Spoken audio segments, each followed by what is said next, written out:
Donc nous avons déjà observé donc, les 4 niveaux, au niveau du cœur, 4 dimensions aussi, donc il y a celle de la poitrine et celle des 3 dimensions du cœur.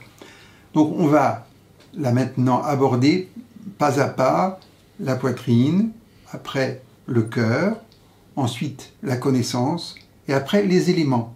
Comme on a vu en médecine chinoise, il y avait des éléments. Là, on abordera les éléments feu, puis après de l'eau, puis on verra la lumière, et puis des souffles, plein d'autres choses comme ça, petit à petit, pour aller un peu plus dans la précision et dans la connaissance. Donc, cette fameuse poitrine, c'est intéressant, parce que ça j'aime bien que vous ayez toujours en tête le maître du cœur, et ce que fait le maître du cœur. Donc ça va conjointement quand même, hein, parce il y a une façon un peu négative de voir la poitrine, alors que c'est quand même si c'est l'âme charnelle, c'est nous. C'est notre personnalité, c'est notre façon de vivre, c'est notre façon d'être. Alors évidemment, je vous ai dit, ça correspond aux 3 chakras de base, mais c'est bien. Il n'y a rien à rejeter. Imaginez, souvenez-vous de ce que je vous ai dit de la Terre. Elle contient tout, c'est-à-dire l'essence de l'essence de Dieu, et tous les éléments, et toutes les choses subtiles, toutes les dimensions. Donc je veux dire, c'est magnifique. Et c'est pour ça que notre corporalité aussi, elle est divine. Elle a sa juste place. Il faut savoir l'utiliser comme il faut, et la personnalité pareil.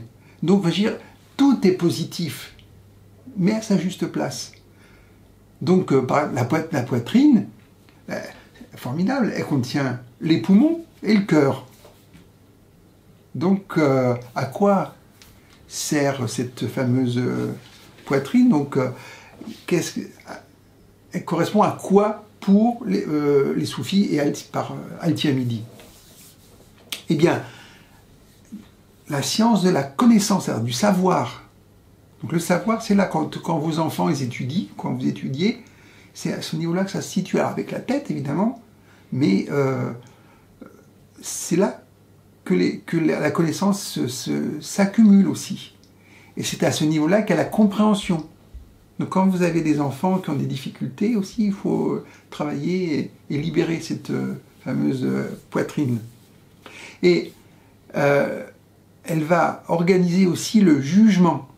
Donc, c'est à ce niveau-là, en liaison sûrement avec le cerveau gauche, on va avoir la raison et l'ordre, l'organisation. Et on va commencer à distinguer le vrai du faux. Donc, c'est important qu'il y ait une partie de discernement. Bon, voilà. Et Al-Tiamidi nous dit, par rapport au soufisme, c'est que c'est le lieu de la vision, mais aussi de l'expression. Quand on parle, c'est à ce niveau-là que ça se situe. Alors maintenant, pour les aspects un peu plus spirituels et mystiques, c'est le lieu de combat entre les soldats du cœur et ceux de l'âme charnelle. Ça barde. Donc c'est l'endroit où il y a la dualité qui s'exprime, il y a de la confusion, bon, c'est aussi le lieu du discernement, on a vu, de la raison, donc il y a vraiment savoir qui va l'emporter. Et c'est là, c'est un lieu aussi de rencontre des forces de lumière et de l'ombre. Je vais en parler plus tard, mais vous verrez que voilà, les jeux d'influence sont là. Et vous savez qu'on a 3 corps dans la manifestation, et on va avoir des batailles à niveau psychique, physique, mental, spirituel. Donc c'est intéressant aussi de développer ce qu'on a fait tout de suite, c'est l'observation, de voir ce qui se passe réellement en nous, pour voir l'état des troupes et ce qui s'y passe. Parce que là, on est concret, on est dans la sphère de la dualité. Non, je vous rappelle, la dualité, c'est le yin-yang, hein, c'est pas que le négatif. Mais c'est pour ça qu'on parle de méditation donc en Raja Yoga, d'équilibre, d'équanimité, de modération, qui permet d'équilibrer les forces du yin-yang. Mais en même temps, ces forces yin-yang, elles sont motrices. On en a besoin. Tout ce que je viens de vous énoncer, C'est absolument nécessaire. C'est à travers ce canal, c'est à travers cette expression que nous allons évoluer. Parce que sinon, pourquoi pas rester de pures âmes, de purs esprits dans une autre dimension? Ben non. Ce qui est dit, c'est qu'en réalité, on a besoin de cette incarnation pour vraiment évoluer. Et vous le verrez, je vous l'expliquerai plus tard, c'est le lieu aussi où toutes les 14 dimensions qui sont de lumière et de l'ombre s'expriment sur Terre. Et on peut faire avancer les choses. Donc c'est vraiment le lieu de l'évolution privilégié, et donc la personnalité, entre guillemets l'ego, mais c'est là où c'est intéressant de parler d'âme charnelle ou d'âme vitale, est absolument nécessaire, et il ne faut pas le négliger, dire non, c'est pas bien, c'est satanique même carrément, non, pas du tout, pas du tout. Ce sont des instruments, qu'est-ce qu'on en fait? Ce sont des outils, qu'est-ce qu'on en fait? Comment on les utilise?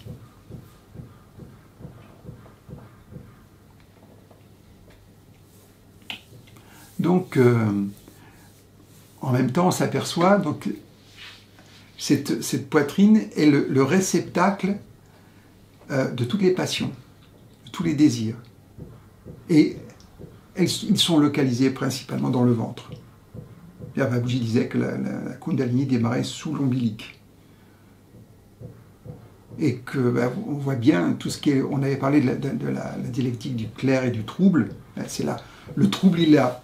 Mais le trouble, ça veut dire qu'il y a du clair et du trouble, et de l'ombre. Il y a de la lumière et de l'ombre. Comme dans la nourriture. La nourriture, c'est la terre. La terre est considérée comme de l'ombre, comme du trouble. Mais c'est ce qui nous fait vivre. Donc, c'est pour ça qu'on nous dit qu'on est fait à la fois d'eau et d'argile. Et que Dieu a pris l'eau de la miséricorde, voilà, et a façonné l'être à partir de la glaise, à partir de la terre. Et c'est ce que nous sommes. Donc il y a une pureté aussi de la terre. Alors ils disent que les saints ont une terre pure, et que alors c'est presque de l'alchimie, et que les autres ils ont de la terre avec des métaux, avec des influences. C'est pareil, on verra quand on va étudier l'eau, il y a plusieurs niveaux d'eau. Alors j'étais étonné parce qu'au début, l'eau de la miséricorde, ça ne me disait pas grand-chose. Et donc, mais c'est venu très vite au niveau de la création. Et puis quand on regarde en astrophysique, il parle de l'eau au niveau des nébuleuses, au niveau du cosmos, qu'il y a de l'eau. Donc je veux dire, il y a beaucoup d'eau dans le cosmos. Donc c'est intéressant de voir ces mélanges. Donc c'est pour ça que faire attention de ne pas... Alors, bien sûr, ce sont les forces des ténèbres et de lumière, de l'ombre et de la lumière, etc. Il y a ce combat qui est là. Mais ce qui est très très important, et ça, là, au niveau de la science spirituelle, c'est capital, le cœur, la lumière du cœur ne peut pas être touchée par les forces du mal. C'est impossible.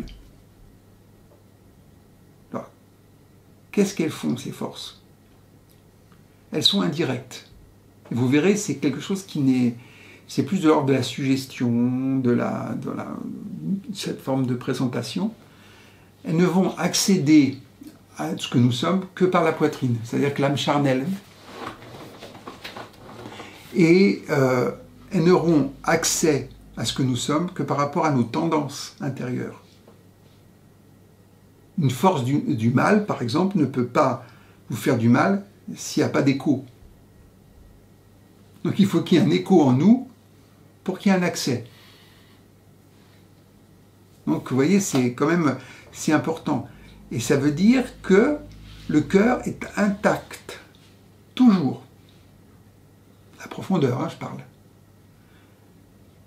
Alors qu'est-ce qui se passe entre la poitrine et le cœur à ce moment-là, quand il y a ces influences négatives, on va dire? Ça crée de l'ombre, ça crée des voiles, et donc on n'a plus accès à la lumière du cœur. Donc en gros on devient bête, parce que la lumière du cœur c'est l'intelligence aussi. Ce qui fait qu'on est confus, qu'on ne voit pas clair, qu'on n'arrive pas à discerner. Alors vous voyez des 5 points là dont on parle 5 chakras, sous-chakras du cœur, qui correspondent vraiment à notre évolution en tant qu'être humain, en tant qu'individu. Le dernier qui est ici, le point 5, c'est celui du discernement.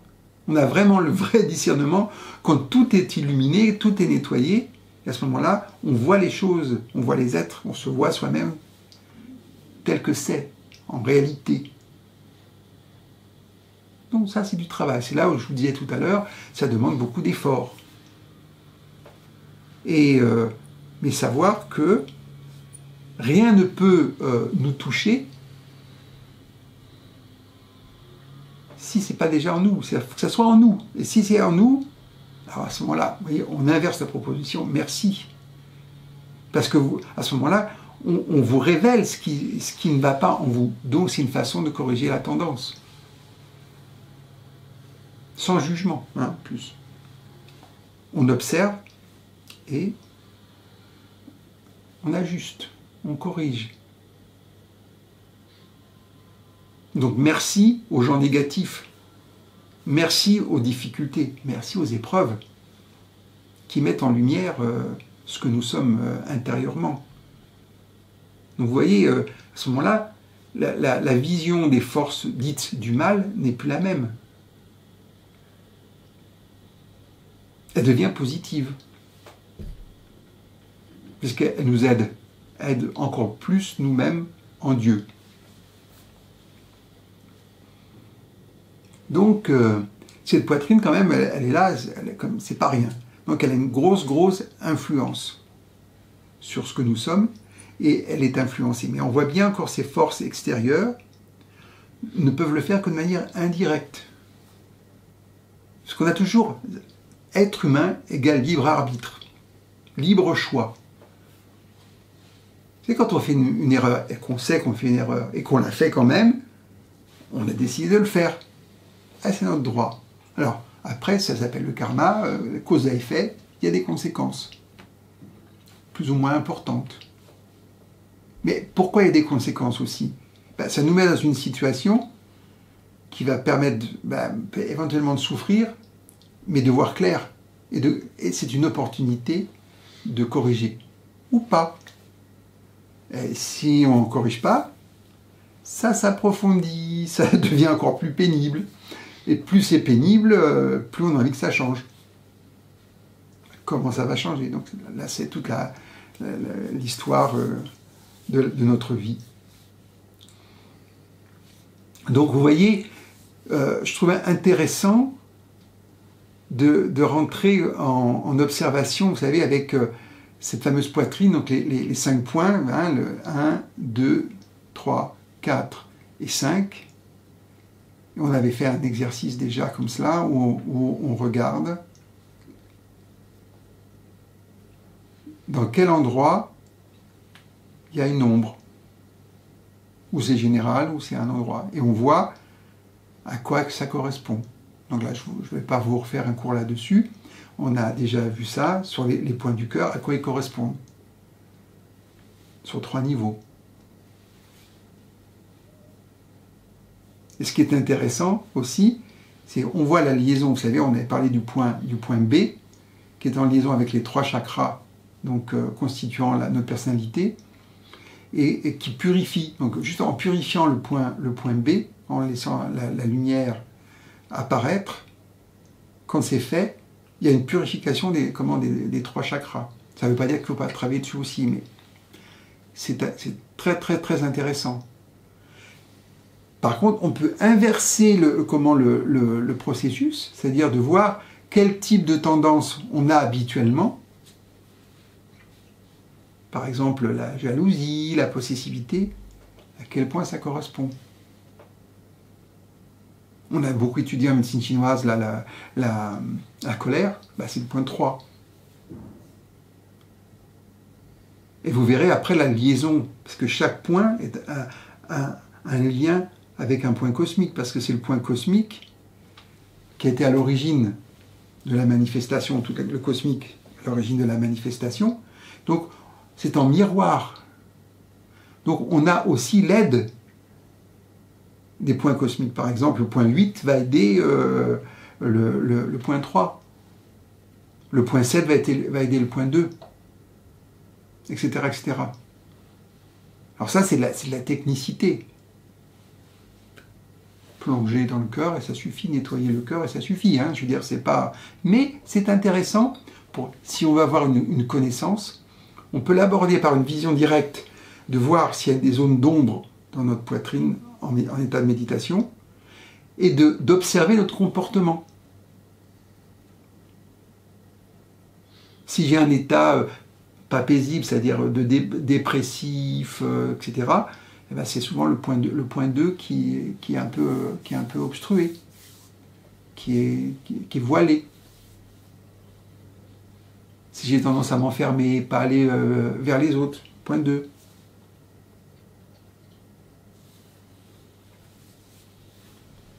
Donc, cet état du cœur, voilà, de la poitrine, va nous permettre justement de s'auto-évaluer et de voir sur quoi on doit travailler. Vous savez, dans la prière donc de Heartfulness, on dit que on est victime de nos désirs qui font obstacle à notre avancement. Voilà, mais c'est global, c'est pas c'est nous. Mais à nouveau, c'est d'observer ces tendances et ces désirs et de voir si vraiment ça nous embête dans la vie. Parce que d'avoir des désirs, c'est pas gênant. Par exemple, de vouloir évoluer spirituellement, c'est un désir. De vouloir trouver l'âme sœur, c'est un désir. Vouloir avoir des enfants, c'est un désir. Donc, d'avoir une belle vie, c'est un désir. Mais pourquoi pas? Qu'est-ce qui fait la problématique du désir? C'est l'enfermement. C'est-à-dire que si le désir il est connecté au divin, pas de problème. S'il est enfermé dans la poitrine donc, et dans le ventre, à ce moment-là, c'est étroit. C'est par exemple celui qui croit aimer et qui veut posséder l'autre, qui veut posséder ses enfants. Vous voyez, l'amour est un peu... Il est là, hein, mais il y a vachement l'étroit. Hein, je veux dire, donc... et vous verrez, on a ce travail de constriction, de serrement de la poitrine et de dilatation de la poitrine, qui va donner des indications, et pas que de la poitrine. C'est à nouveau comment le maître du cœur, et ça on l'a bien vu en médecine chinoise, je ne vais pas revenir dessus, hein, vous l'avez déjà abordé. Et donc, on s'aperçoit, je reviens encore sur cette idée d'épuration. Alors, il y a l'épuration qu'on fait par la pratique, par toutes les pratiques, hein, parle de se purifier, de se nettoyer, etc., avec de différentes manières. Pourquoi? Parce qu'il faut arriver à épurer notre cœur vraiment pour pouvoir accéder à toutes les dimensions spirituelles. Je ne reviens pas dessus, ça on en a déjà parlé. Et donc, c'est aussi d'arriver à comprendre, on revient dessus, sur les épreuves dont on a parlé là tout de suite, il n'y a pas longtemps, et on s'aperçoit que ces épreuves, en sanskrit on appelle boga, contribuent à l'épuration, à la progression, et surtout à la prise de conscience. Parce qu'à nouveau, qu'est-ce que nous cherchons à développer? Des niveaux de conscience, d'avoir des consciences de plus en plus vastes et universelles. Ce qui fait qu'à bout d'un moment, les choses, les gens ont moins d'incidence. C'est pas qu'ils comptent pas, mais ils ont moins d'incidence sur nous parce qu'on les voit arriver. Et donc les épreuves, c'est qu'on arrive à les considérer comme des bénédictions qui vont nous débloquer, qui vont nous permettre d'accéder à un niveau plus élevé. Donc, on retire les voiles, on retire tout ce qui va avec. Alors, et ce qui est intéressant aussi, c'est que plus le cœur va être libéré, donc plus la poitrine va être nettoyée, moins on va être assujetti aux pulsions, aux passions. Vous savez que les passions, donc, dans le soufisme, sont liées donc, au ventre. Alors, c'est la nourriture et la sexualité, hein, en gros. Et qui ont vraiment un effet qui voile donc, la poitrine et qui donne de moins en moins accès à la lumière du cœur. Si vous avez une sexualité qui est basée sur l'amour, magnifique, il n'y a pas de problème. Si c'est juste de la consommation, ou juste de la passion, pour avoir des sentiments, mais des choses qui vous font des effets, on s'appelle le plaisir. Si c'est que le plaisir, ça ne marche pas, on l'a déjà vu, ça devient comme une addiction. Il y en a besoin de jours de plus en plus et c'est de moins en moins satisfaisant. C'est comme pour l'alcool, les gens qui commencent à boire de l'alcool au début, ça les stimule, ça leur fait du bien, ça les met en joie. Puis après, pour être normal, il faut qu'ils en prennent de plus en plus, et puis après, ils sont complètement détruits par l'alcool. Donc c'est devenu une addiction, et ça détruit tout, leur mental, leurs émotions, leur physique. C'est pas pour rien qu'ils finissent avec du délirium très mince. Je veux dire que à quoi ça aboutit. Donc vous voyez que c'est pour ça quand on dit oui, méfiez-vous des plaisirs, des attractions, des répulsions, des choses. Oui, mais il faut le comprendre. Il faut comprendre ce que ça veut dire. Donc à nouveau, si vous faites les choses à partir du cœur, pas de problème. Alors maintenant, comment on va se repérer? Alors, la poitrine, elle va se dilater. On imagine que ça va bien quand on est relié et tout, et que tout va bien. Ça se dilate. Et quand ça ne va pas, ça se resserre. Donc, en soufisme, on dit que la dilatation, c'est l'élargissement de l'âme. Et le serrement, c'est l'empoisonnement de l'âme. La contraction, c'est la diminution de l'âme. À cause de la personnalité, voilà, c'est pas ça.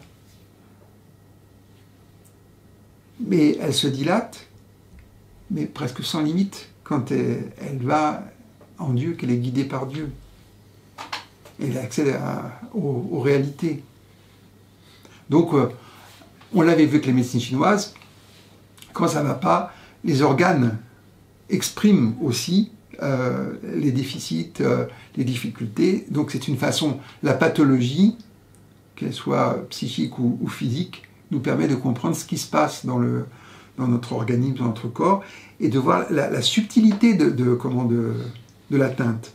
Alors, après, beaucoup plus tard, je vous ferai des cours aussi sur les chakras, de la même manière que j'ai fait pour la médecine chinoise, pour comprendre l'expression dans notre corps des chakras et à quoi ils correspondent. On sait par exemple les 2 premiers chakras, c'est le mélange de la terre et de l'eau. Donc vous voyez, la glaise dont on a été fait, à partir de l'eau de la miséricorde et de la terre, de la glaise, correspondent aux 2 premiers chakras. Mais le Muladhara, il va correspondre à Brahma dans les yogas. Brahma, c'est Dieu. Donc il est aussi là. Vous voyez? Donc il ne faut pas diaboliser quoi que ce soit. Et après, on va avoir, on parle des passions, le plexus solaire, qui va correspondre au mental premier, mais ainsi à toutes les émotions, toutes les passions, parce que chez l'humain, c'est mental d'abord.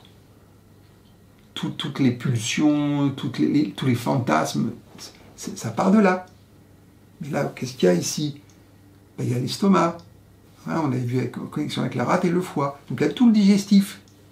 Donc on s'aperçoit qu'il peut y avoir des problèmes de digestion. C'est pour ça que par exemple un ulcère d'estomac, c'est reconnu maintenant que c'est souvent lié à des aspects dépressifs ou mentaux.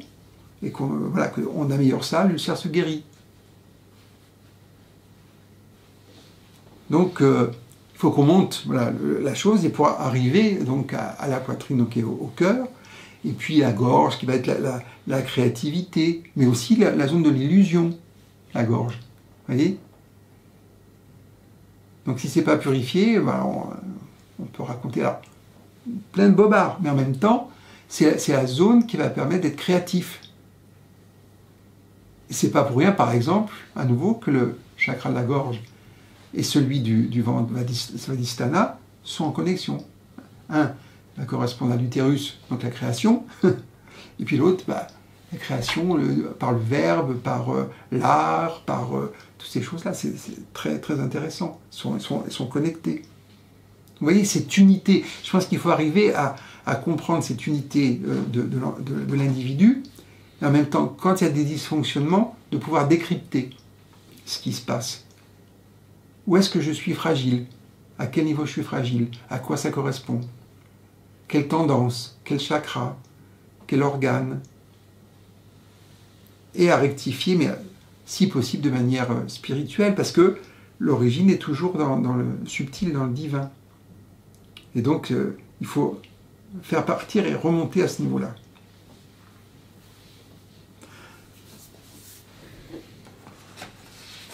Donc c'est pour ça que dans le fin du fin, dans la voie spirituelle, dans le soufisme, et nous dit d'ailleurs aussi le prophète Mohammed, de mourir avant de mourir. C'est-à-dire de mourir à soi-même, avant de mourir pour de bon, pour renaître à soi-même, en Dieu. Donc on a vu que la lumière de la connaissance était inscrite dans le cœur.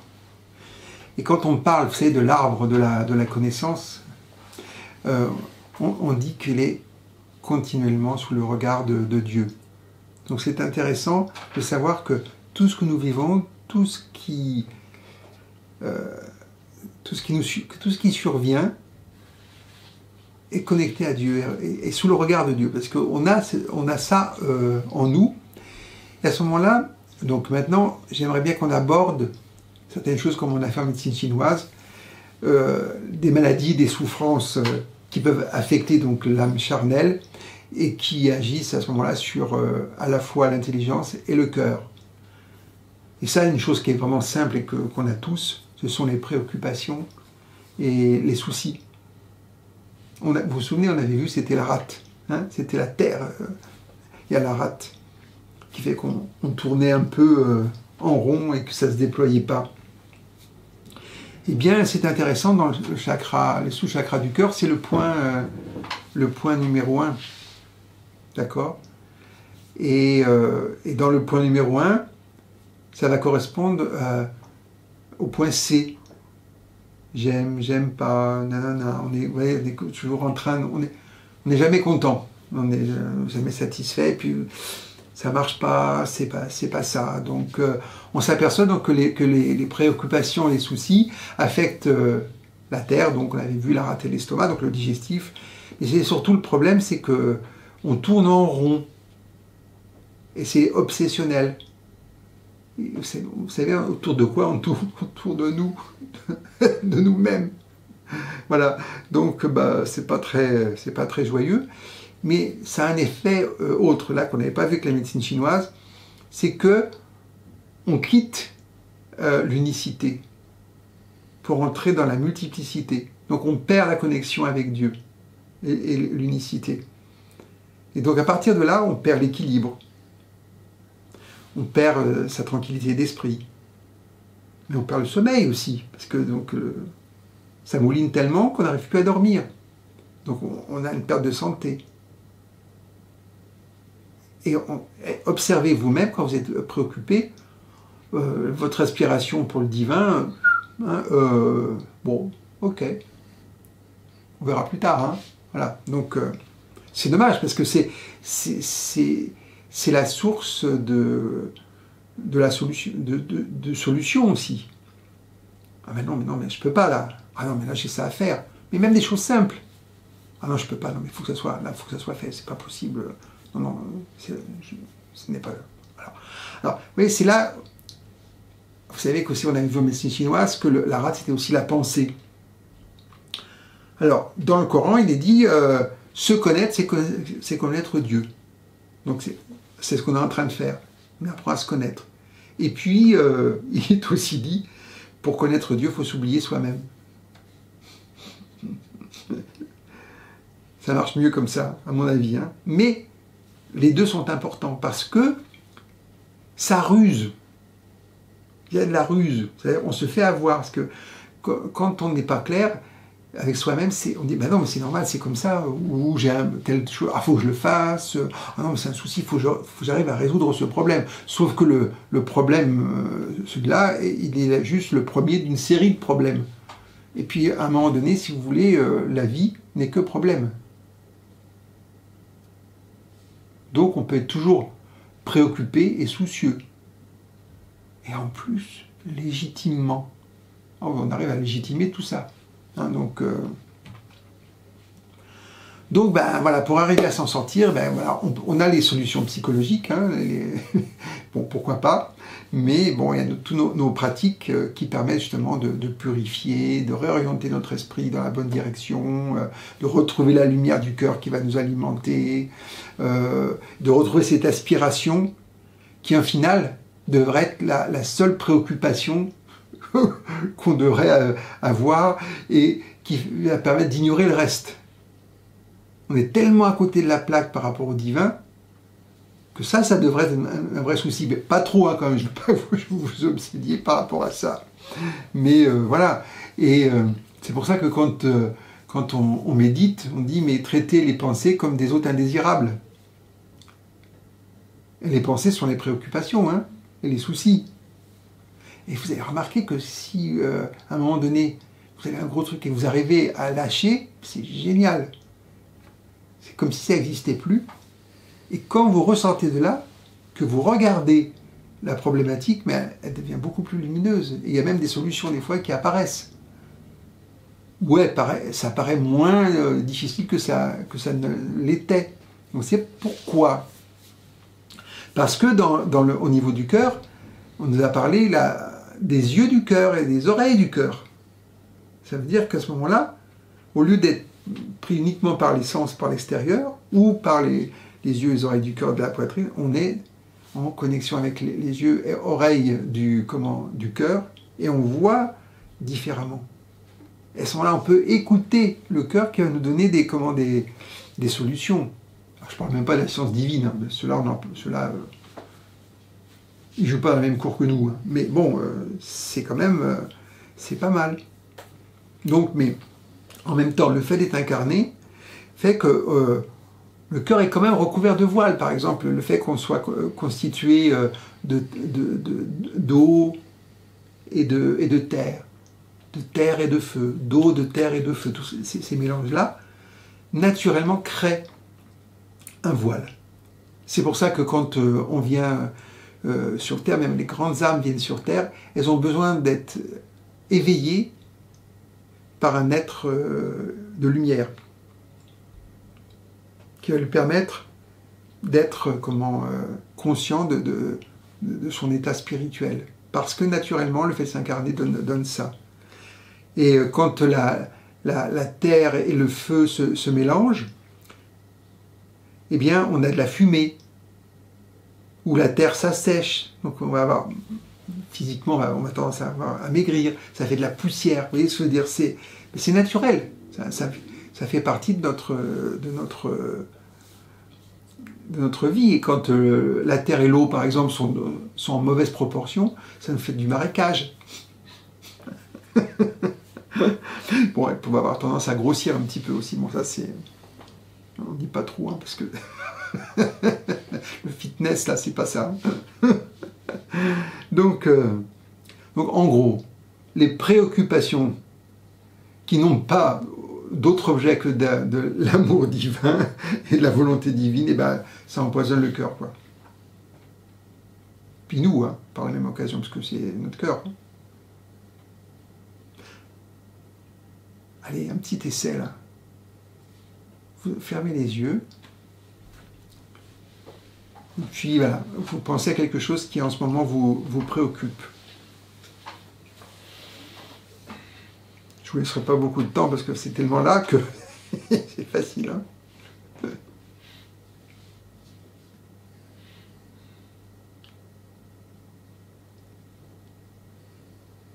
Là, vous rentrez dans votre cœur et sa lumière.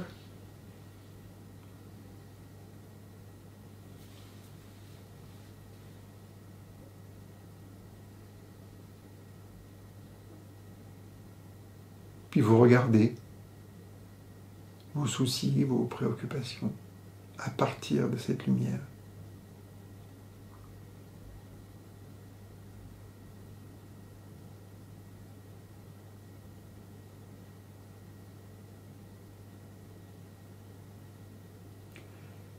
Et vous vous mettez à l'écoute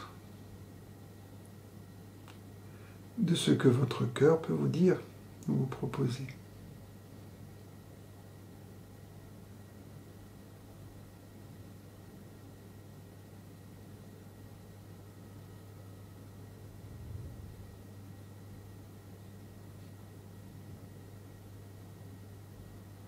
Et quand il ne dit rien, ça veut dire « Tiens-toi tranquille, tout va bien, il n'y a pas de problème. »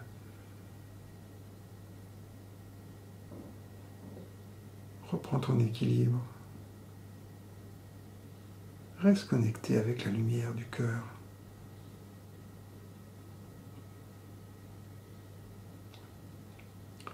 On lâche le souci, la préoccupation, et on rentre dans la profondeur du cœur.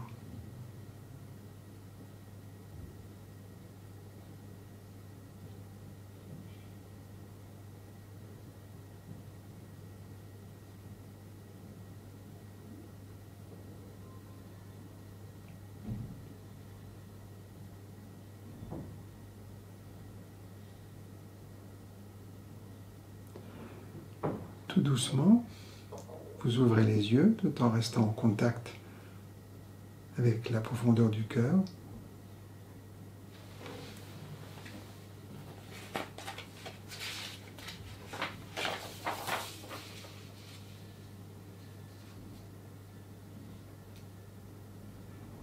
Puis vous dites, mais vous avez un problème en fait?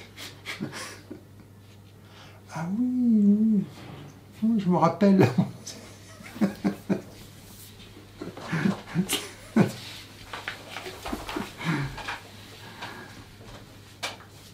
Donc vous voyez, là je vais vous reprendre quelques extraits de Al-Tirmidhi sur les maladies du cœur.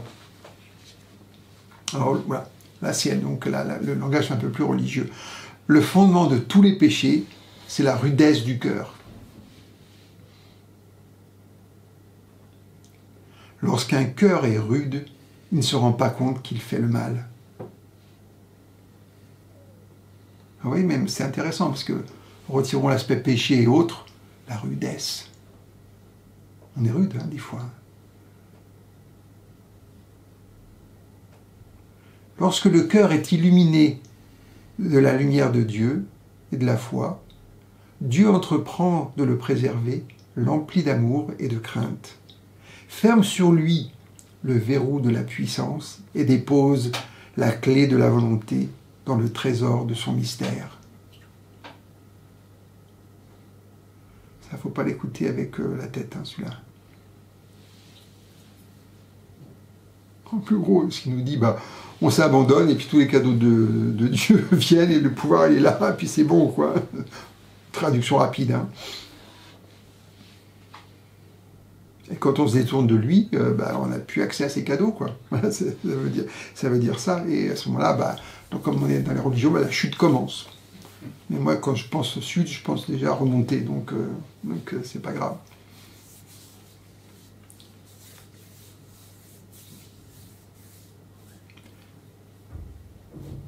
Il y a une chose que je trouve intéressante par rapport à l'action, par rapport à ce qu'on fait, ce qu'on ne fait pas. Là, il y a un hadith qui dit que ce qui compte, alors, les gens seront récompensés en fonction de leurs intentions. Les actions sont seulement fonction des intentions. Vous voyez l'importance? Donc ce qui compte, et si jamais on est jugé, c'est sur l'intention, plus que sur l'action.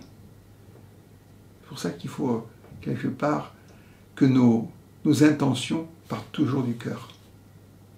Toujours. Pas de la tête, pas du mental. Même des fois, vous savez, on a des bonnes intentions des fois, mais qui parle de la tête, on veut aider quelqu'un, et puis en l'aidant, ben, on fait l'inverse. Non, c'est pas grave, c'est pas... l'intention est reconnue. Mais qu'elle parte du cœur.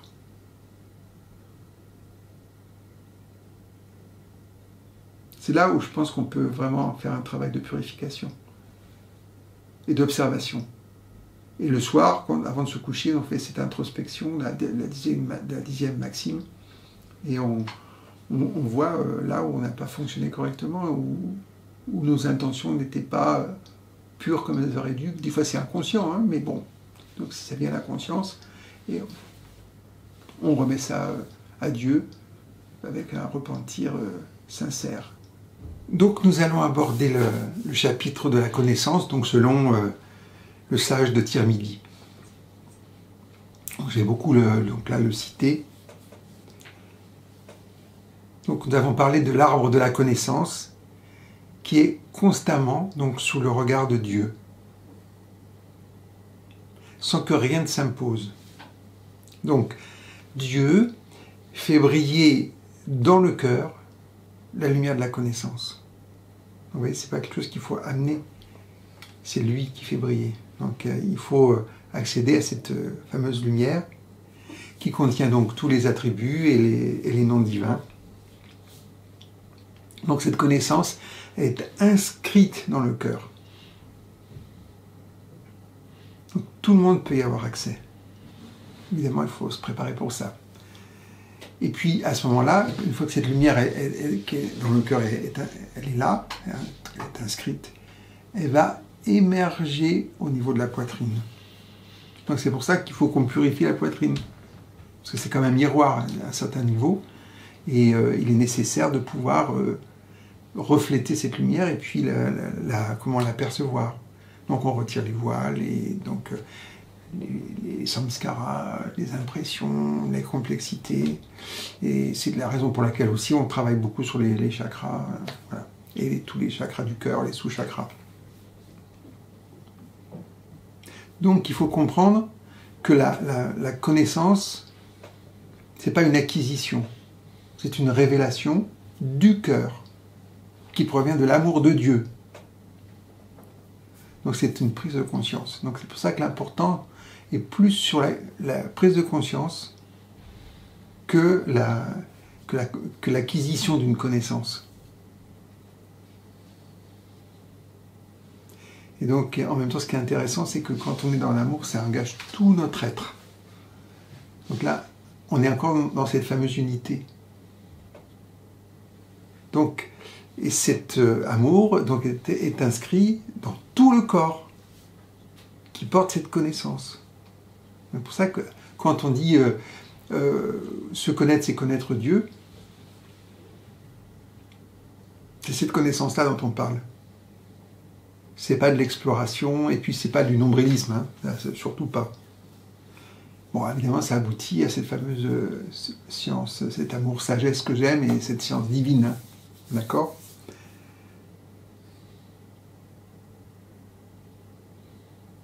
Donc là, je vous cite, « L'œuvre du Créateur tient dans ton cœur une place proportionnelle à ton amour pour lui.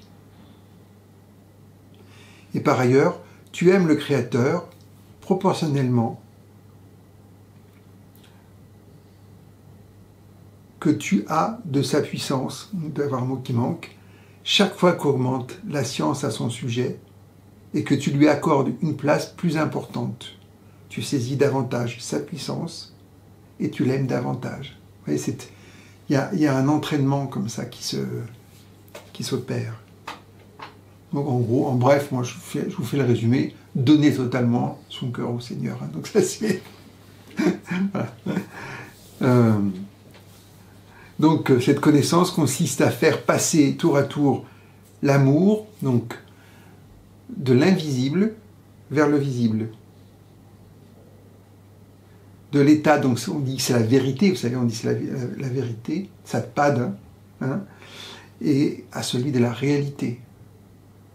Donc vous voyez, c'est dans ce sens-là où je pense que la connaissance de Dieu va mieux nous permettre de nous connaître et d'intégrer dans notre quotidien ce que sont nos vies, nos difficultés, nos aspirations, nos désirs. Tout prend sa place. Et si on comprend que ce qu'on vit vient de cette origine subtile, ça change la perspective. Et on peut y accéder parce que c'est déjà là. C'est pour ça qu'on parle de découverte. C'est retirer le voile. On retrouve ça dans les koshas du yoga. Il y a des enveloppes. Et on retire les enveloppes. Et on va même retirer l'enveloppe de l'âme spirituelle, qui est aussi une enveloppe. Même si elle est magnifique, même si elle est liée à Ananda et à la félicité, c'est encore, on va dire, un obstacle. C'est pas vraiment un obstacle, mais quand même, c'est un cloisonnement par rapport au divin.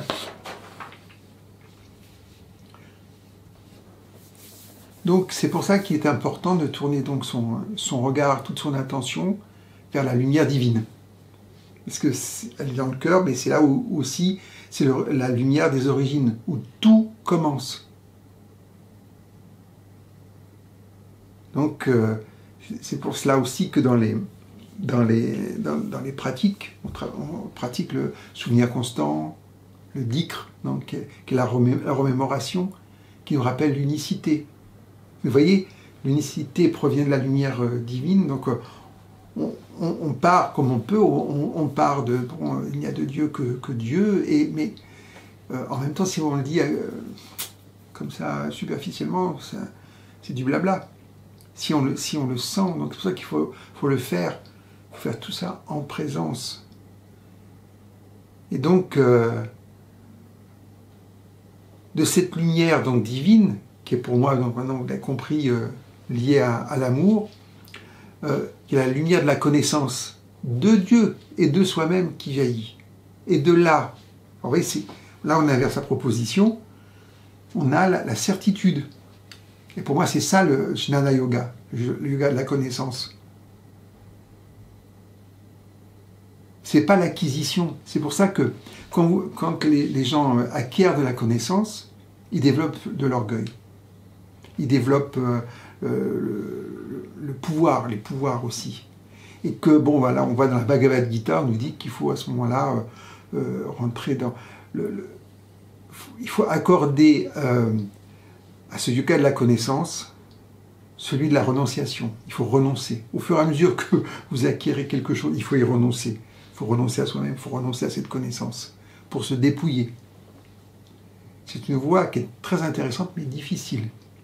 Alors que la Bhakti Yoga, donc, qui est à la lumière de la foi, bah, on se donne totalement. Alors, il y a une partie au début qui est très émotionnelle. On se fait plaisir, hein, parce qu'on aime, et puis bon, ça fait des sensations, bah, pourquoi pas. Puis après, ça se dépouille. Ça fait un peu comme on a fait cet exercice sur le cœur et l'amour. Au fur et à mesure, bah, on part d'un amour qui est concret, qui a été manifesté, puis on le rend de plus en plus subtil pour avoir l'essence même de l'amour. Et dans l'essence de l'amour, il n'y a rien, c'est vide, il n'y a pas de sensation. Et pourtant, quand on est connecté à ça, ben c'est la vie, c'est extraordinaire. Alors bon, après on veut le manifester, ce qui est normal. Donc de cette lumière divine, on a aussi la lumière de la vie qui correspond au souffle et à l'esprit de Dieu. Et qui va permettre d'être dans l'action, dans le karma yoga. Donc on a parlé là, donc tout de suite, juste avant, la manière dont on a répondu donc à cette fameuse fitra qui donne notre... voilà. Et on va y répondre ou d'une manière dans l'unicité, c'est-à-dire à partir de l'amour, et même là encore, il y a les saints qui vont aller de la main droite et ceux de la main gauche, ils disent, bon, qui sont dans l'unitaire, et puis il y a les saints qui vont trimer, qui sont dans la miséricorde. C'est bien d'avoir la miséricorde de Dieu, sa compassion, etc. Mais voilà, ils vont devoir cheminer. Et puis après, ben, vous avez celle qui est plus dans la dualité, avec l'intellectuel, c'est bon, les hypocrites, les tièdes, voilà, qui négocient un peu avec Dieu. les choses. De temps en temps, on a besoin de lui, on va vers lui. C'est ces prières qui sont où on quémande, voilà, on quémande à Dieu, voilà, quelque chose. Alors que voilà, la prière, c'est de vouloir Dieu dans sa totalité. Et puis après, les pauvres amis là qui ont rejeté. Alors il y en a qui ont rejeté gentiment, ils l'ignorent, mais gentiment, donc c'est pas trop grave, mais voilà. Puis il y a ceux qui sont carrément qui rejettent. Ouais, il paraît que c'est pas mal non plus, parce que si on met beaucoup de force à lutter contre Dieu, c'est qu'on est avec Dieu quand même aussi d'une manière inversée, mais ça. Apparemment, il aime bien aussi, il aime bien ça, parce que c'est pas des tièdes, là. C'est non plus là.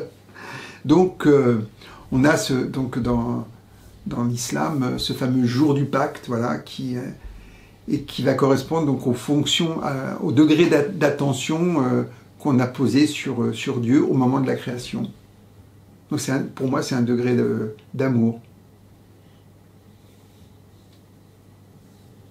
Donc on va avoir cette réponse par rapport à notre propre positionnement. Donc qu'est-ce qu'on essaie de faire? C'est de faire évoluer tout ça. Puis moi je suis pour l'accès direct en donnant son cœur à la même condition que ceux qui sont à la proximité, donc les ravis. Il ne faut pas se limiter. Parce que souvent on nous dit « Ah non mais là c'est prédéterminé, vous ne pouvez pas en sortir ». Je crois qu'on peut tout. Tout est possible. Pourquoi on peut tout? Parce que Dieu peut tout. Donc si on lui laisse la place, si on veut bien le faire. Hein. Alors c'est pour ça que des fois on est poussé dans des extrémités. Je reviens aux épreuves, parce que c'est quelque chose d'important. Vous avez une grave maladie autour de vous, en vous, comme ça. C'est une façon de voir. On peut être submergé ou on peut s'en remettre totalement à Dieu. Et il y a vraiment des bascules. Moi, j'ai vu là récemment encore des êtres qui se sont révélés dans la lumière, donc qui pratiquaient, qui faisaient la méditation, etc. Et puis, dans l'épreuve, ils se révèlent. Et puis d'autres, moins. Ça sera pour une prochaine fois. Hein, c'est pas grave. Donc c'est pour ça qu'après, on a toute cette idée c'est une forme d'alchimie aussi. Hein. Je pense que pas mal de soufis étaient aussi dans l'alchimie, une alchimie subtile. C'est pour ça qu'ils aiment bien faire des mélanges d'eau, d'argile, de terre, de lumière, de connaissances, voilà, et ils étudient un peu ce qui se passe.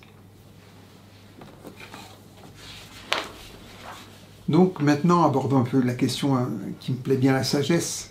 La sagesse, elle aussi, elle est donnée par Dieu, et on le retrouve dans la sourate Baraka, c'est la numéro 2, hein, du verset 269. Donc Dieu, il donne la sagesse à qui il veut. Donc il vivifie le cœur et l'âme. Là encore, il y a le moment de Dieu, donc il ne faut pas le manquer. C'est-à-dire que si on est occupé ailleurs, on est occupé ailleurs. Mais il y a un moment où toutes les circonstances, il y a une convergence, et il peut y avoir une bascule, et des choses se font. Alors là encore, il ne faut pas non plus culpabiliser, parce qu'on aura X opportunités. Il a une infinie patience et un infini amour, donc je veux dire, ça... Alors il crée aussi les circonstances pour que ça se passe. Donc soyons attentifs. Donc la lumière de la foi. Le cœur est à l'origine de la lumière de la foi. Vous voyez comme il est important ce cœur? Le cœur est rasséréné aussi grâce à la foi. Vous voyez? L'un entraîne l'autre. Donc, une citation, mais Dieu nous fait aimer la foi et la parer de nos cœurs. Donc après, Al-Tirmidhi nous dit le cœur est à l'origine, alors j'ai pas tout compris tous les mots, mais je vous l'ai dit quand même, hein, au prémunissement et à la tranquillité. Donc le prémunissement, c'est d'éviter l'associationnisme, des causes secondes et du doute, de la mécréance, de l'hypocrisie, de l'ostentation. Alors oui, ça c'est vraiment très religieux, j'ai pas tellement accès. Hein. Alors, à part les causes secondes, hein, les causes secondes, c'est les causes premières, c'est Dieu, donc les causes secondes, c'est le reste. Voilà. Après, il parle de l'effroi et de la modestie, alors de la douceur, ça ben, j'aime bien, de la sérénité et de l'humilité. Moi, ça, ouais, il associe, ça, je trouve ça intéressant. C'est celui qui a fait descendre la tranquillité dans le cœur du croyant, donc encore une citation, puis après de l'épuration et de la pureté. Dieu racinaire les cœurs et les éprouve pour qu'ils se prémunissent. Alors là encore, voilà, se prémunissent, on voit, donc c'est aussi pour se protéger des influences extérieures. Mais on a vu que les influences extérieures ne sont qu'en en liaison, en résonance avec ce que nous avons à l'intérieur. Une belle citation encore. « Il n'est rien meilleur qu'un cœur rendu meilleur par la lumière de l'unicité, de la connaissance et de la foi. » Ça, ce sont les bases, les prémices même de la religion. Donc Dieu purifie le cœur et entreprend de le vivifier par la lumière de la réalité. Alors vous commencez à comprendre hein, les concepts de réalité, de vérité, d'essence. C'est la même chose, pris avec des angles un peu différents.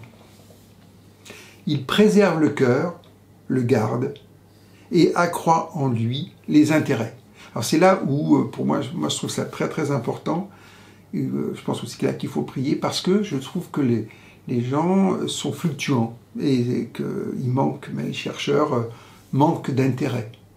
Et donc, alors je me disais, mais comment on peut faire pour solliciter l'intérêt, pour l'attiser un petit peu là encore, c'est encore une prétention égotique. Il faut simplement aller encore plus vers Dieu, parce que si on va vers sa lumière, et ces lumières-là, ces lumières qui viennent de la lumière de l'unicité et de la lumière divine, à ce moment-là, il y a un intérêt, il y a une intensité. Mais je trouve ça tellement évident et logique, c'est-à-dire que ça amène tellement de joie, tellement de sérénité, de trésor. Bon, je me demande pourquoi les gens veulent vivre comme des pauvres alors qu'ils sont riches. Bon, ça c'est mon opinion, mais bon.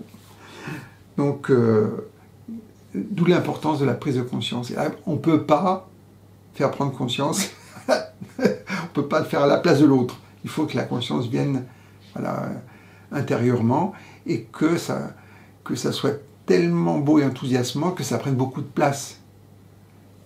Alors après, ça semble évanescent, bon, ça je ne peux pas dire, mais il semblerait que quand même, c'est sur cette compétition entre l'intérêt pour Dieu et l'intérêt pour le monde, et puis tous les désirs, tous les objets du monde, voilà. Alors ce qu'il nous dit Al-Tirmidhi, c'est que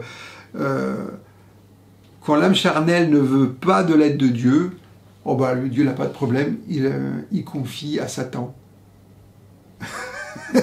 Tu vois, il dit, j'ai un pote là à moi qui est assez efficace, si tu veux aller au bout de tes désirs, tu vas y aller. Alors,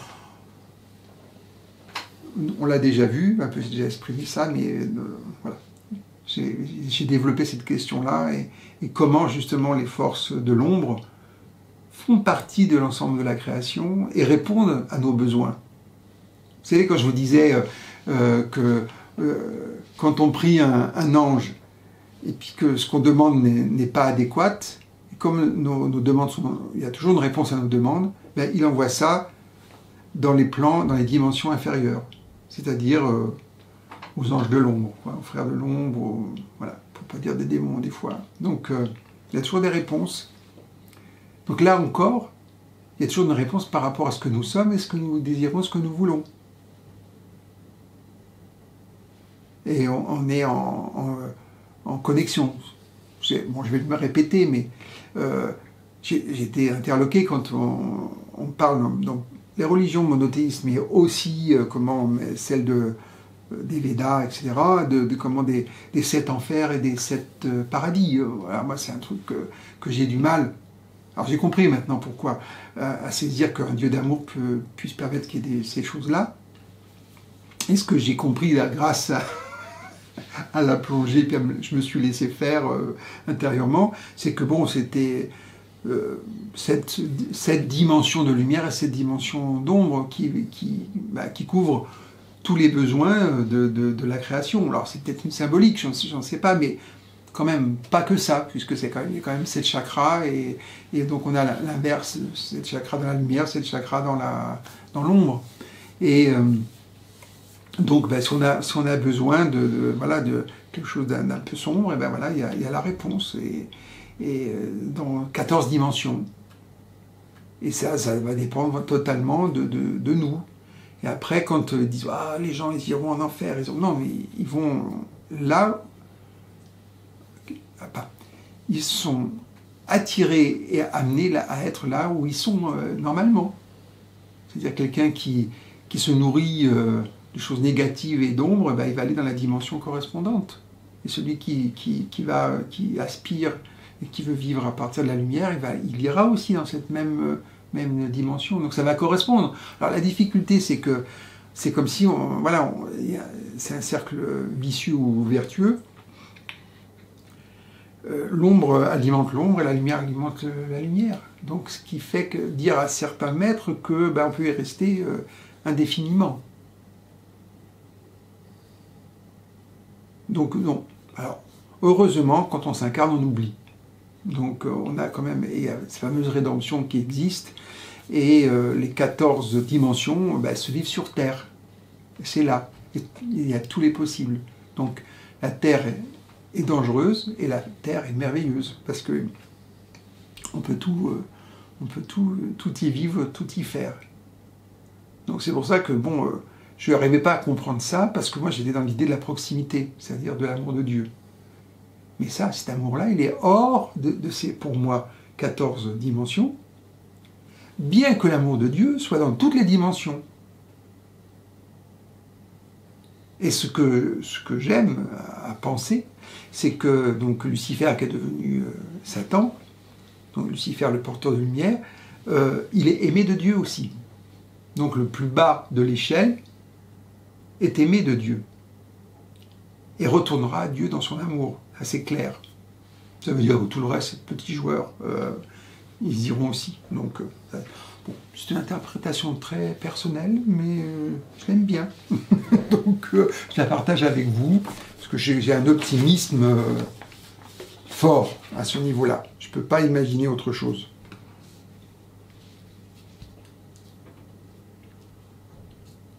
Donc, je ne vais pas trop développer, mais on a déjà vu avec la médecine chinoise que le corps est donc lieu de manifestation de la vie et le réceptacle de cette connaissance de Dieu.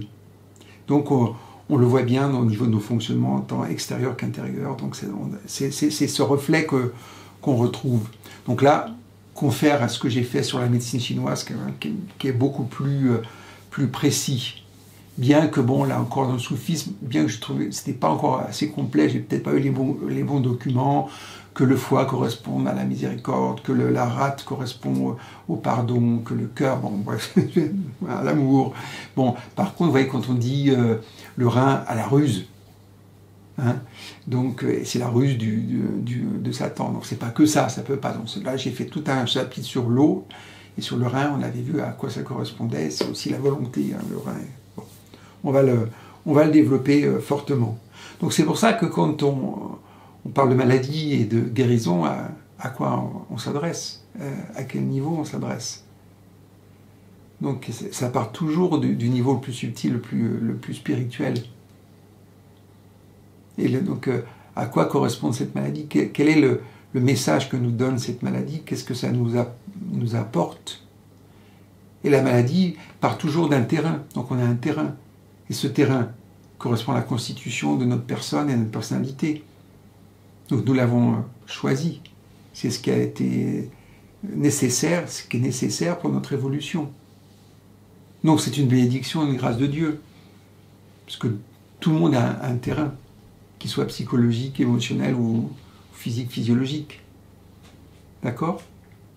Donc quand on est dans ces difficultés, déjà toujours se retourner vers le divin, donc là le cœur est accessible, donc ça c'est bien, il faut l'avoir ouvert, pour pouvoir justement résoudre réellement la chose. Et la résolution, pour moi, la vraie guérison, c'est que ça nous fait faire un pas de plus vers le divin.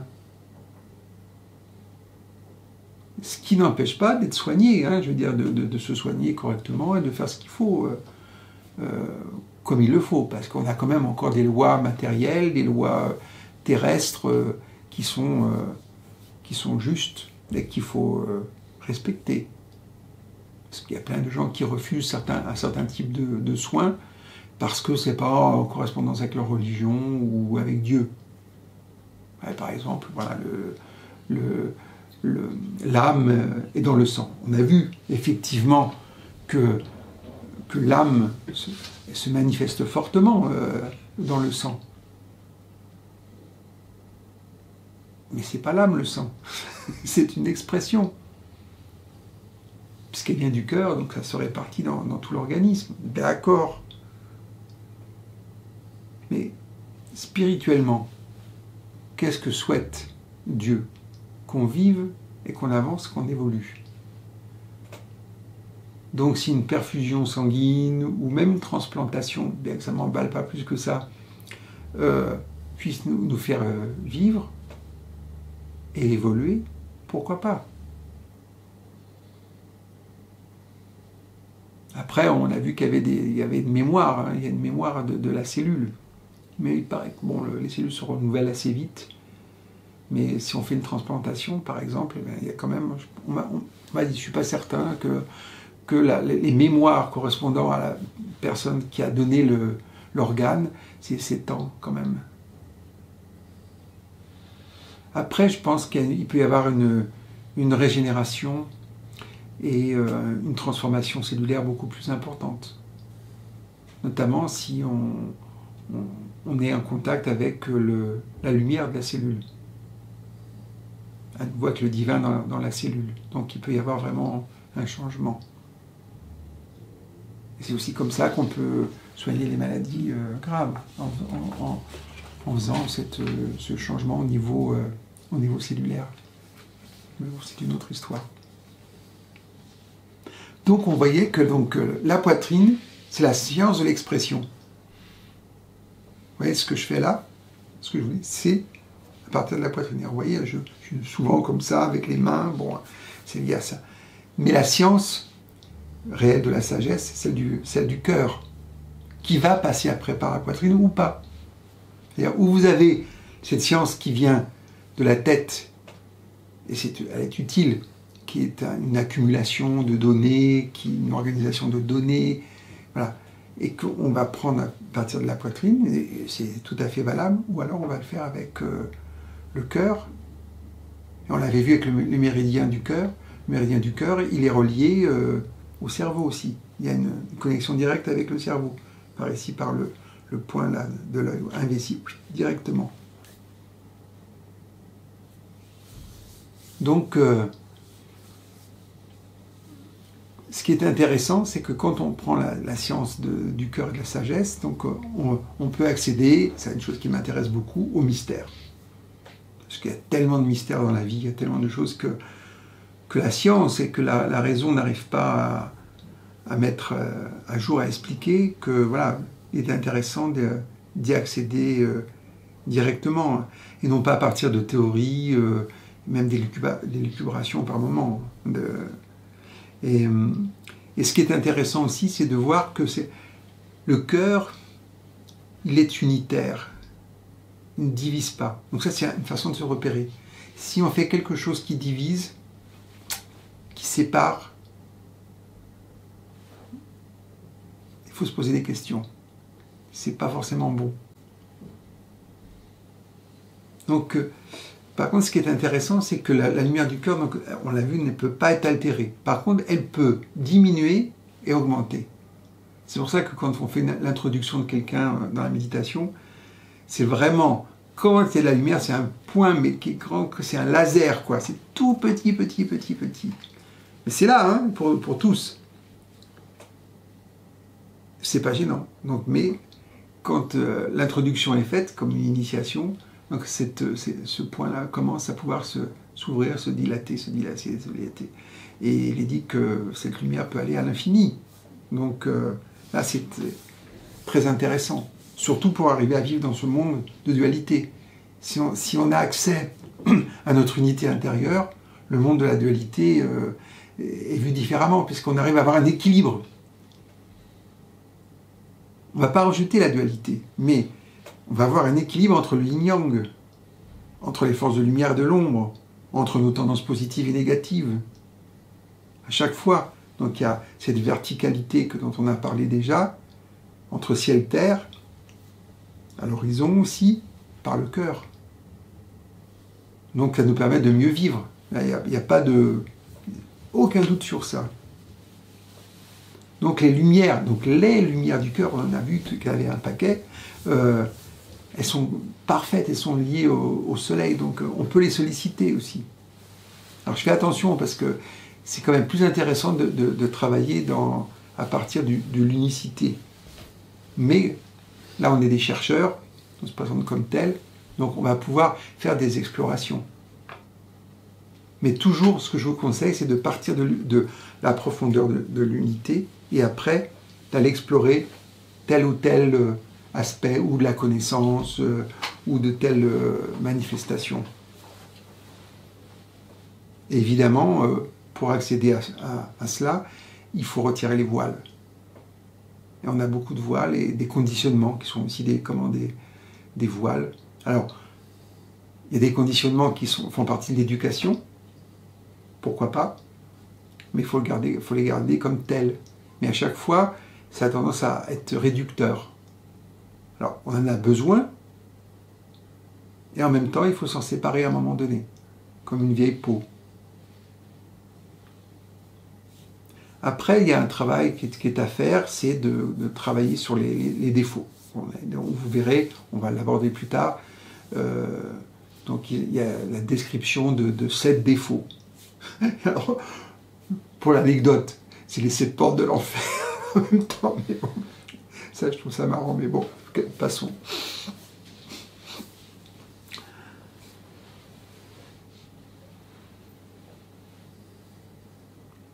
Donc, la lumière de l'unicité, la lumière de la foi et la lumière de la connaissance sont affectées par les ténèbres, par la négligence.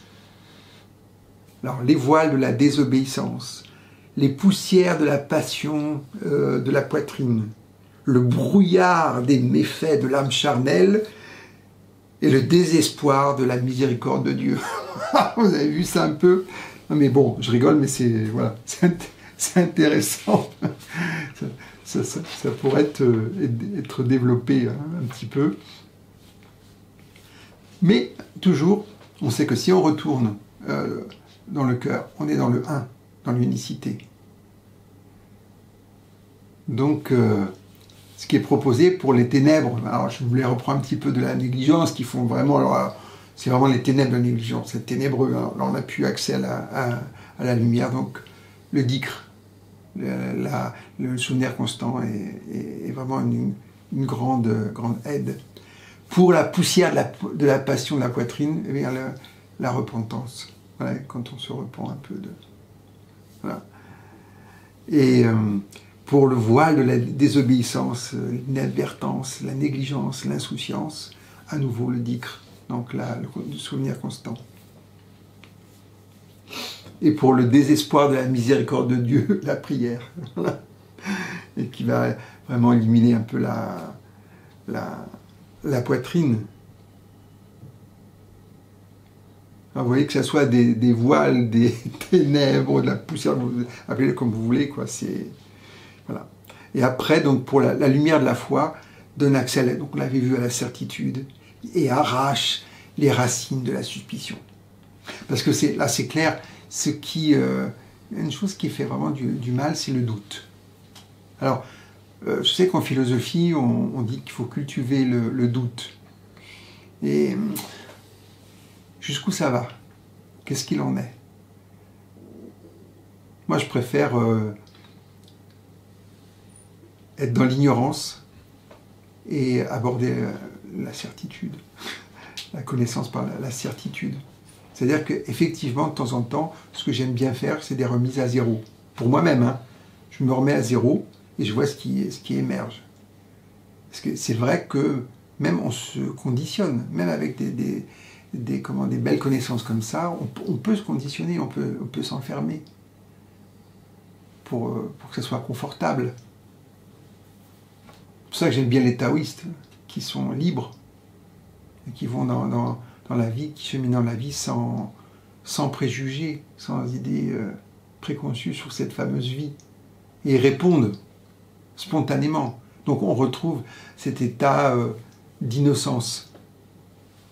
Donc on reprend donc la lumière, en résumé, elle peut augmenter ou diminuer.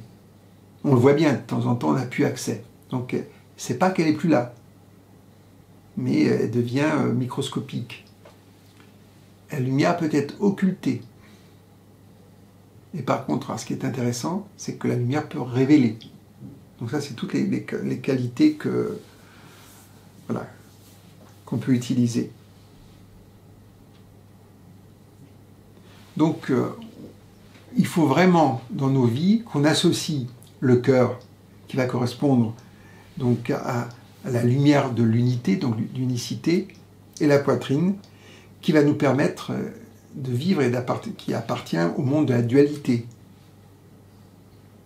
Donc on a besoin de la lumière du cœur pour alimenter la poitrine, et on doit faire attention à ce que la poitrine soit vraiment dégagée, donc d'où la nécessité de tous les jours faire son petit nettoyage, voilà, comme ça, pour accéder. Et si vous n'arrivez pas à le faire quand il faut en fin de journée, faites des micro-nettoyages quand vous sentez que ça occulte un peu, que ça se rajoute, voilà, ayez l'idée que ça nettoie. Mais ce qui est intéressant, c'est comme pour le nettoyage du point B, c'est de penser à la lumière qui vient. Pas la poussière, pas aux ténèbres, tout ça qu'on retire. La lumière qui apparaît. Parce que ça accélère le processus.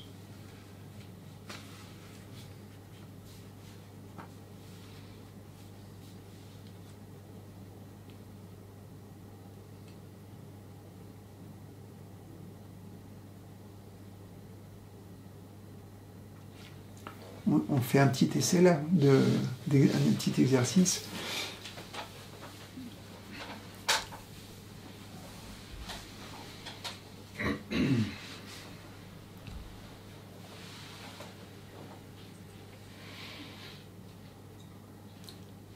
Posez, fermez les yeux donc, hein, posez quelque chose qui vous intéresse mais qui reste inaccessible au niveau de la connaissance.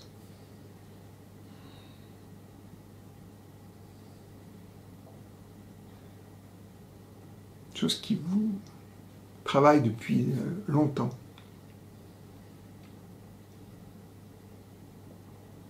Et là, quand on fait ça, c'est au niveau de la poitrine, hein, et de la tête.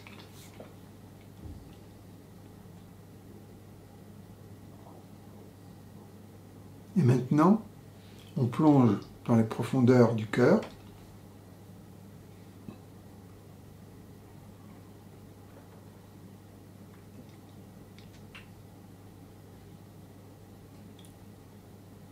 On se remet totalement à Dieu.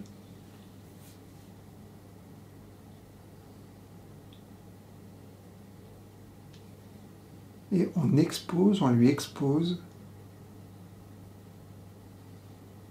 notre problématique, notre questionnement, sans pensée, sans idée préconçue, innocemment.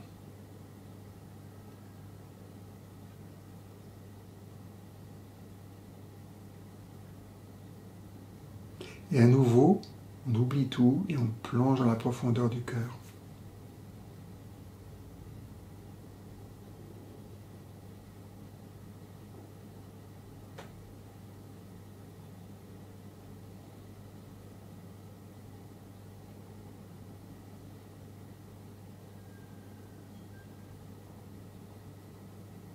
Et tout doucement, on ouvre les yeux.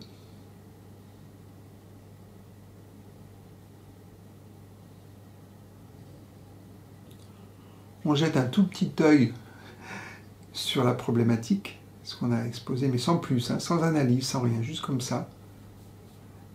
Et puis dans les jours, aux semaines qui viennent, on va voir ce qui sort. On l'écrira pour voir s'il y a des inspirations, s'il y a une vision différente qui nous est accordée. Donc je fais encore une petite citation d'Al-Tirmidhi. La sagesse persiste à percevoir ce qui en est d'une chose au niveau de l'invisible. Donc vous voyez, même quand on parle d'une chose, hein, mais d'un être c'est pareil. Si vous voulez vraiment qu'une personne se révèle à vous, ben, il faut se mettre en contact avec son essence.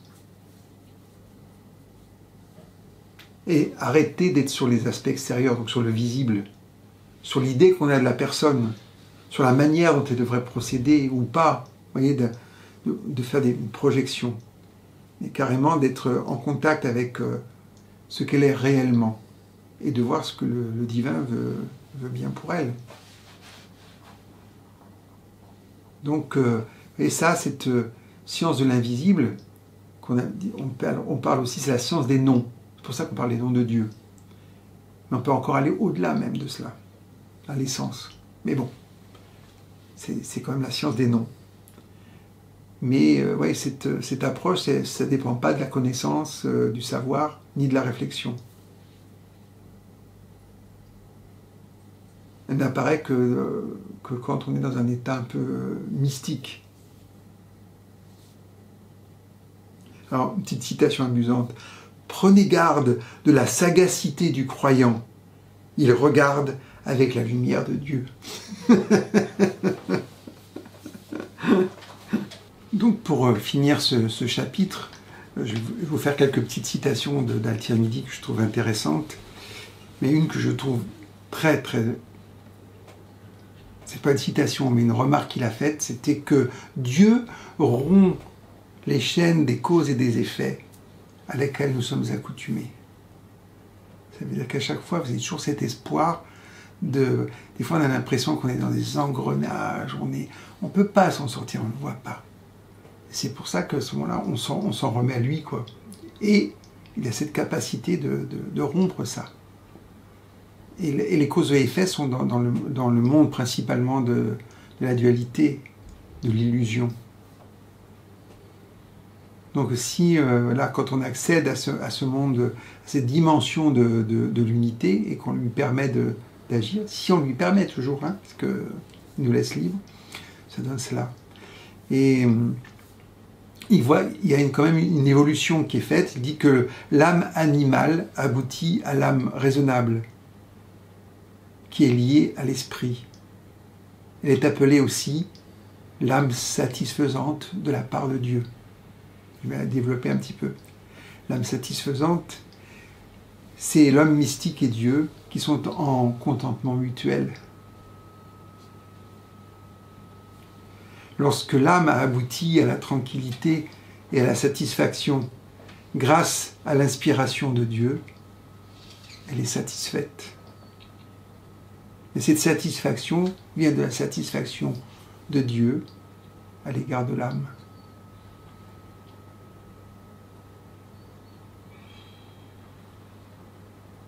On a aussi une autre définition de l'âme apaisée. est celle que Dieu a purifiée de la turpitude des ténèbres et qui est lumineuse, ressemblant à l'esprit, sans réticence par rapport à Dieu, donc vue comme soumise. On l'appelle aussi l'âme véridique, dont Dieu a rempli le secret. Alors, vous voyez, il y a toujours cette idée d'avancée, de station, d'évolution. Et pour moi, l'évolution, c'est toujours une idée plutôt de finesse. C'est-à-dire qu'on devient de plus en plus subtil, de plus en plus fin. On a souvent l'idée dans la connaissance qu'on va progresser, qu'on va avancer, qu'on va acquérir. Et je vois beaucoup d'obèses de la connaissance qui n'arrivent plus à la traîner et qui ont des capacités extraordinaires, mais On l'a vu avec le fameux Faust de Goethe, qui est au maximum des capacités du savoir, à la fois de la connaissance humaine et de la connaissance subtile, voire magique, voire alchimique, et qui au soir de sa vie trouve qu'il a raté, il l'a raté, et il s'est trouvé que ça ne servait à rien. Et le pauvre, il n'avait aucune possibilité de s'en sortir. Et finalement, qu'est-ce qui se passe? En gros, Dieu lui-même, Méphistophélès dans les pattes, et va lui faire miroiter des choses voilà, qu'il pouvait imaginer. Donc là, il se met dans tous ces états, ça on en parlera plus tard. Mais ce qui est intéressant, c'est que comme l'homme il n'en peut plus, qu'il n'a plus de solution, et qu'il ne l'imagine même pas, ben, ces fameuses connaissances, là, la connaissance qui vient directement du gnostique, mais Faust ne l'imagine pas. Il ne peut pas imaginer que ça existe. Pour lui, ça s'acquiert, ça se conquiert. Il a passé toute sa vie à ça. Il a fait beaucoup de sacrifices. Il n'a quasiment pas vécu pour y accéder. Et pourtant, c'est un échec. Sauf que dans le contrat entre Méphistophélès et Dieu, Méphistophélès, il dit, mais comme tous les humains, il va tomber, il va chuter, ça ne marchera pas. Et Dieu ne va même pas intervenir. Il dit, mais moi je suis persuadé qu'il va trouver la voie. Et finalement, c'est son âme, sous la forme de Marguerite, qui va l'aider par la prière. Par une chose qui est complètement, pour un scientifique, pour un connaissant, c'est complètement aberrant. C'est pas par là qu'il va s'en sortir. Il faut qu'il aille au bout de lui-même.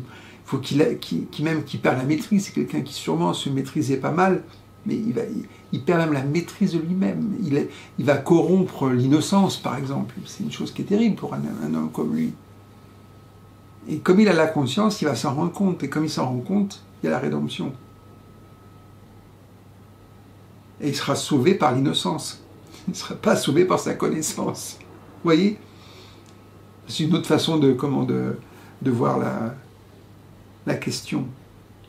Mais c'est aussi pour ça qu'on est là, dans un monde duel, qui est fait, on dit, vous savez, de lumière, donc c'est du subtil, et de glaise, donc qui est dense. Donc on a une origine un peu qui est un peu ténébreuse quand même, et une origine un peu lumineuse, et on est le mélange de tout ça. Mais c'est nécessaire, c'est ce qui fait avancer. C'est pour ça qu'il ne faut pas ni le rejeter, ni en avoir peur. Simplement, il faut bien mettre les choses en place. Et quand c'est bien en place, ça aboutit à quoi? À une âme dite apaisée, qui est celle qui est purifiée par Dieu des turpitudes des ténèbres. Parce qu'elle devient lumineuse, donc elle est semblable à l'esprit, donc sans réticence par rapport à Dieu, comme je vous l'ai dit tout à l'heure, elle est soumise. Tout ça, je répète, et ça donne l'âme véridique, ça veut dire, ça me plaît, l'âme véridique, ça veut dire qu'il y a accès à la vérité. Alors pour quelqu'un comme moi qui aime la connaissance, j'ai failli faire un peu comme Méphisto, comme Goethe plutôt, c'est-à-dire voilà, faire la connaissance, mais heureusement que j'ai rencontré un maître d'amour qui m'a fait basculer complètement. Voilà, j'ai lâché la connaissance pour l'amour, quoi. Ça c'est clair. Et j'ai rattrapé après la connaissance par l'amour. Donc ça c'est quand même c'est intéressant. Et là il y a une autre définition du Tawhid, ce qu'on avait déjà vu dans la première vidéo, c'est reconnaître que Dieu est le seul à disposer du mouvement et du repos, de la contraction et de l'élargissement, et à posséder la dispensation de la concentration en Dieu. Vous voyez tous ces mouvements qu'on avait vus sur la poitrine, de dilatation, de serrement, voilà. Et là encore, quand on a même la prétention de faire une pratique spirituelle et de dire oui, moi je vais avancer spirituellement, je vais m'élever, tout ça, je veux m'élever, ben, voilà, jusqu'au moment où on se rend compte. Alors, ça marche au départ, parce que normal, on nous encourage, il faut bien, puis à un moment donné, on s'aperçoit bien qu'on a atteint la limite de nos capacités. Et c'est là qu'il y a cette bascule, c'est là où le cœur est intéressant. Et je vous l'avais montré, le cœur, il est à la lisière des 3 chakras inférieurs, donc de la personnalité, donc on va dire de choses qui sont un peu mi-ombre, mi-ténèbres, et puis des aspects supérieurs qui sont là, à ce moment-là, mi-lumière, mi-ténèbres, quand même, parce qu'il y a aussi des ombres là-dedans. Et qui va nous permettre de l'intégrer, et puis de transcender, et puis et nous donner la capacité de cheminer et de nous réaliser. Alors vous comprenez maintenant que le mot « réaliser », c'est tout autre chose, c'est qui permet d'atteindre la réalité. Et donc de libérer la dimension divine en nous.